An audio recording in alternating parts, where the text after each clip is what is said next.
Greetings, comrades and compatriots. We have called this press conference to address political, economic, and cultural issues across the country. In regard to this, we will focus on four particular matters that have gripped the attention of the nation over the past month. 1.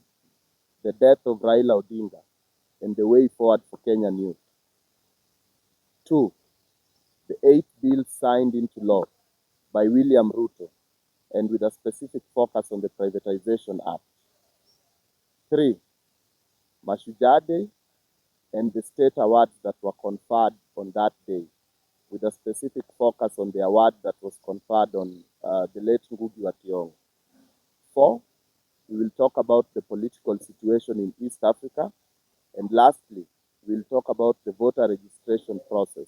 And we have decided to have this press conference with such a wide scope because ultimately our objective is to address the state of the nation across various facets. And at this point, I will leave my comrade Lumwachi to read the first part of the statement.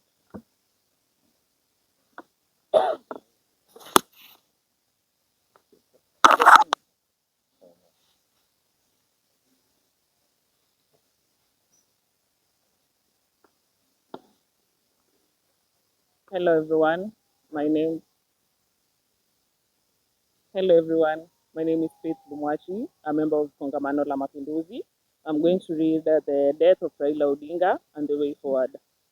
Former Prime Minister Raila Amolo Odinga, a culture who strode the Kenya political landscape for well over 4 decades, passed away on 15th October 2025 and was buried 4 days later. Raila was a consummate organizer and leader of the Orange Democratic Movement, ODM. Indeed, the political history of Kenya over the political epoch spanning the struggle he was engrossed in. As Comrade President Sungoyo said in his statement on the day Raila passed away, today we mourn a giant. Tomorrow we will mourn Raila Odinga, not with statues or slogans, but by finishing the work of freeing this nation from corruption, state violence, and economic injustice. This juncture of our struggle is multi-pronged. Our struggle must only focus on creating new worlds, but also on defending the gains that we have made over the past few decades. The very democratic gains that the Ruto regime is trying to roll back, for instance, through the bills that were recently signed into law.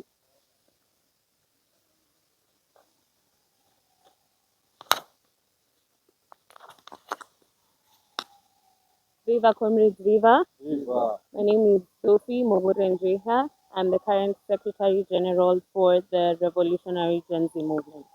I will address the 8 draconian bills signed into law by William Ruto. It is quite disturbing that William Ruto signed 8 bills into law on the same morning that Raila Odinga passed away. Let us be clear, this was no coincidence. Ruto signed these draconian pieces of legislation into law on a day when he knew that the nation was distracted by Raila's death. The 8 included the National Land Commission Amendment Bill of 2023, the Computer Misuse and Cybercrimes Amendment Bill of 2024, the Privatization Bill of 2025, and the Wildlife Conservation and Management Amendment Bill of 2023. Others are the Land Amendment Bill 2022, the Air Passenger Service Charge Amendment Bill of 2025, the National Police Service Commission Amendment Bill of 2024, and the Virtual Asset Service Providers Bill of 2025. These new laws are not only an infringement of our constitutional rights, but also a rollback of hard-won freedoms and liberties that many of our compatriots paid the ultimate price for us to enjoy today, especially during the dark days of Moi Kanu dictatorship. The Computer Misuse and Cybercrimes Amendment Bill of 2024, for instance, is a thinly veiled attempt aimed at stifling dissent and criticism of government in online spaces such as X, Facebook, and TikTok that have been a key plank of popular organizing efforts for the past 2 years.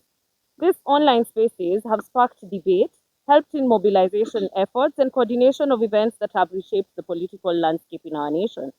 The law should always serve the people. The court have in recent days stood with the people by suspending the Cyber Crimes Act following a petition by the Kenya Human Rights Commission and the presidential aspirant Ruben Kigame. Now I will take specific focus on the Privatization Act. The Privatization Act of 2022, which has been at the core of discourse from the political class over the past few years, is a thinly veiled attempt to acquire public assets at throwaway prices. Kenyans who lived through privatization of state-owned enterprises, especially in the 1990s and 2000s, may recall that only a handful of well-connected Kenyans benefited mainly through unscrupulous means such as buying government enterprises at prices much lower than their actual value. Why privatize entities that are of strategic importance, like the Kenya Pipeline Company that transports oil and petroleum products inland, or prime buildings like KICC, where government and international events have been held since the 1970s? After plundering everything there is to plunder and raising taxes over the past few years, it is today more than clear that Ruto's regime has set Kenya up for auction in 2025. And the craze is already on, as evidenced by recent moves aimed at privatization of beaches along the Indian Ocean coast. On 27th October 2025, it was announced that the Kenyan government was targeting prime beaches and islands for long-term private concessions. This include Vipingo and Takaungu in Kilifi, Msambweni in Kwale, Kipugani and Mtandoni beaches in Lamu alongside Shale, Mandetoto, Funzi, and Kiwayu Islands. These moves are meant to deprive us of the commons and especially the few public spaces that accord Kenyans relaxation and leisure. These moves anchored on greed and primitive accumulation, for they do not take into account interest of the millions of Kenyans who use the hitherto public beaches for economic activities such as fishing, leisure activities like swimming or water sports. None of these new laws goes towards bettering the lives of any Kenyans, and I will repeat, none of these new laws go into bettering the lives of any Kenyan. They are aimed at taking and taking and taking some more, both in economic and political terms. They are a negation of our forward march into the history of our people, and we shall not accept it.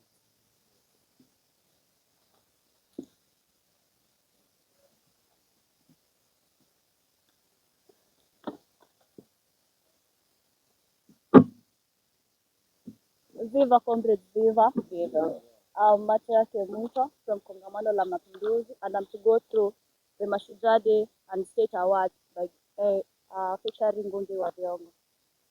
Mashujaa Day is annually commemorated on 20th October in honor of those who have contributed to the development of Kenya in the political, socio-cultural, economic, ecological, and other spheres that contribute to national development. This year's Mashujaa Day came just one day after Raila Odinga's burial, and it featured various state awards.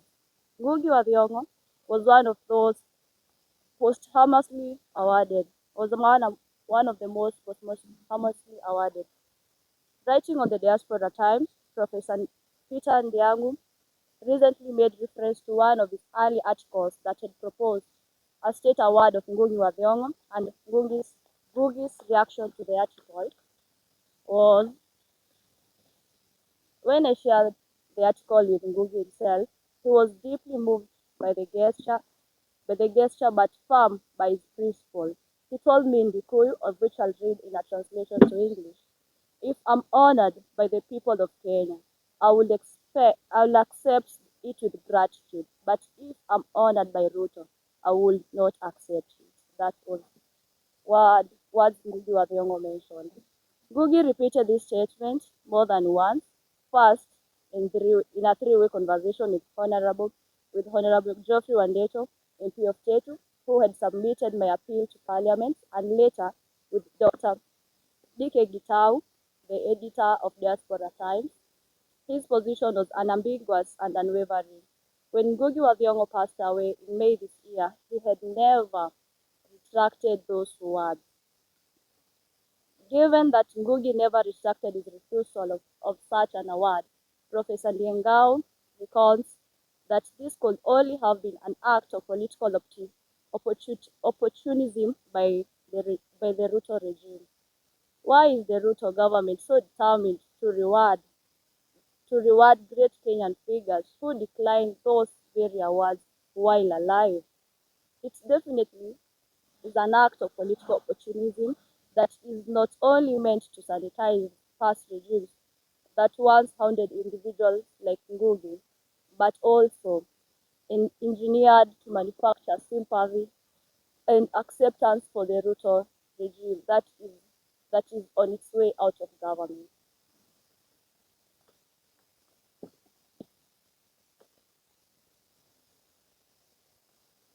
Viva comrades, viva! Viva! My name is Deus Ordua and I'm the spokesperson of the National Unity Platform, Kenyan chapter. I'll be addressing the situation in East Africa. East Africa is at crossroads. The democratic space has shrunk and freedoms are increasingly being curtailed as evidenced by the signing of 8 draconian laws that my comrades referenced earlier. Tanzania held elections earlier this week. These elections were held under shadow of repression that has backfired through a mass uprising.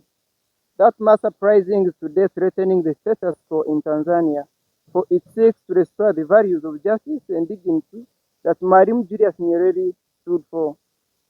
The events in Tanzania are not occurring inside a vacuum. They are a trend across East Africa.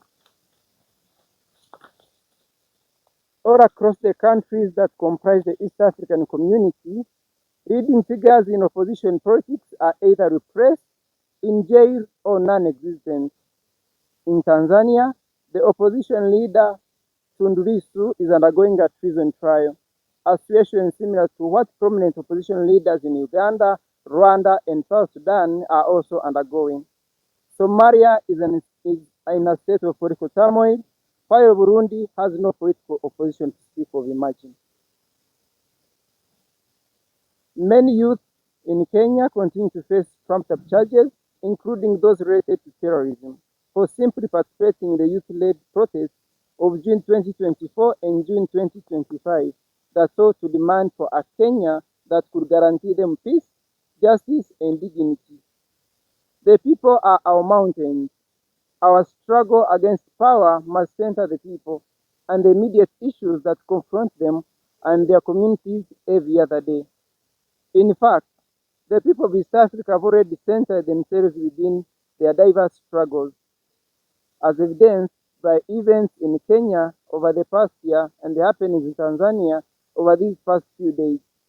The political landscape is shifting across the region, and our brave youth are at the front lines in fulfillment of their generational and historical responsibilities. Viva comrades, viva! Viva! Free Bob Njagi, free! Free! Free Nicholas Oyo, free! Free! Ahoy, comrades, ahoy! Ahoy! Viva comrades, viva! Viva! Just to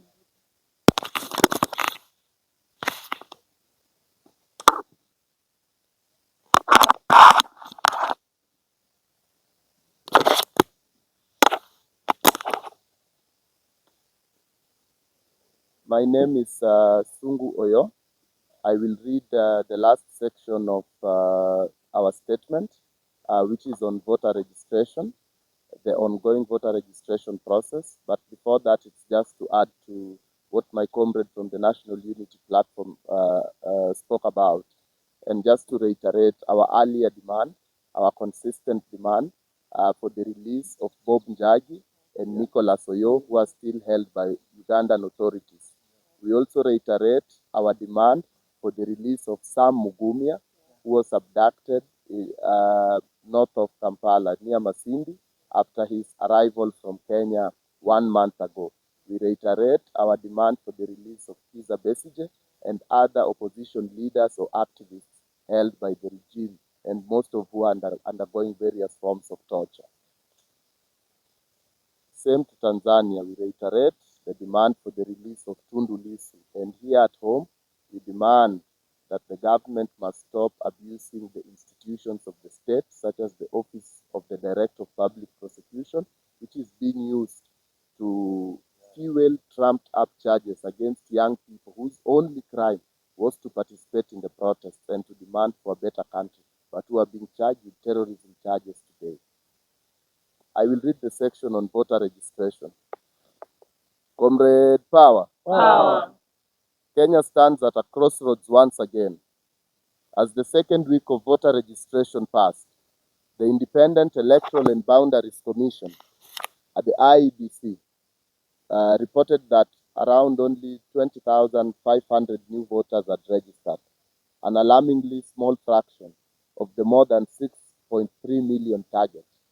2 weeks after the start of the process, around only 20,700 Kenyans or new voters had registered against a target of 6.3 million.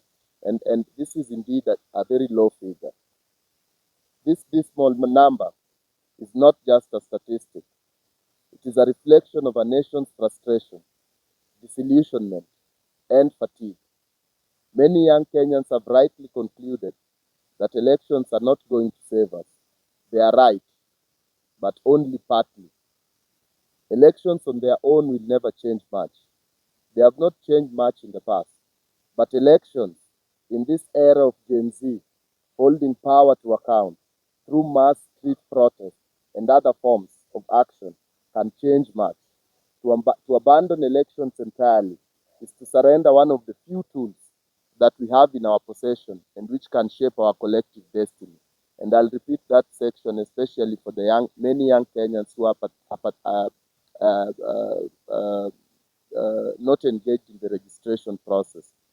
To abandon elections entirely is to surrender one of the few tools that we have within our grasp and which has the ability to shape our collective destiny, not just as a country, but also as a generation. To the Kenyans who filled the streets in 2024 and 2025, demanding justice, demanding fairness, demanding dignity, you have already proven that you are not apathetic. You are the conscience of this nation. Through protest, we reminded the powerful that Kenya still belongs to the people. But protest without political follow-through is like sowing without harvesting. Protest without political follow-through is like sowing without harvesting. Holding leaders accountable in the streets, but failing to replace them at the ballot box is akin to shooting ourselves on the foot. We must therefore see the current voter registration as part of the same struggle that has cost young lives. The deaths witnessed in protest are not in vain. The struggle has simply made a tactical retreat, taking cover under this electoral process. Registering to vote is not submission. Registering to vote is not submission. It is strategy. And we owe our comrades who are martyred by the state that much. Comrades, democracy is not a spectator sport. It demands participation, it demands persistence, it demands vigilance. The same energy that filled the streets must now fill the IEBC registration centers. We must convert outrage into organization, we must convert protest into political power, and we must convert our anger into agency, both at a generational level and at a societal level. This must go even beyond our generation. If the better country that can accord us justice, dignity, and peace, if that is to be realized, then all of us have to be active agents in this electoral process. And so, comrades, let us register. Gen Zs, let us register. Tuchukue kura. Register because your voice matters. Register because every unregistered youth is like one more vote for the status quo. Register because no systemic change can happen without political power. and the demands that our generation made beginning in June 2024 were around systemic change and creating a renewal in this country, birthing that new society, birthing a new republic. And the electoral process at this moment is one of the tools within our grasp. Comrades, register because the struggle continues. At a tactical level, the struggle continues through this upcoming electoral process. Mapambano yaendelea. Viva comrades, viva! Viva! At this point, we will take any questions that our brothers and sisters from the media might have. And then some of our other comrades might also have additional comments that they would like to express. I think you have exhausted most of the areas that you are touching. I love one thing about the situation in Tanzania. You know, you are employed the internet has been shut down in Tanzania, the protest, and the continuing political party. What would you tell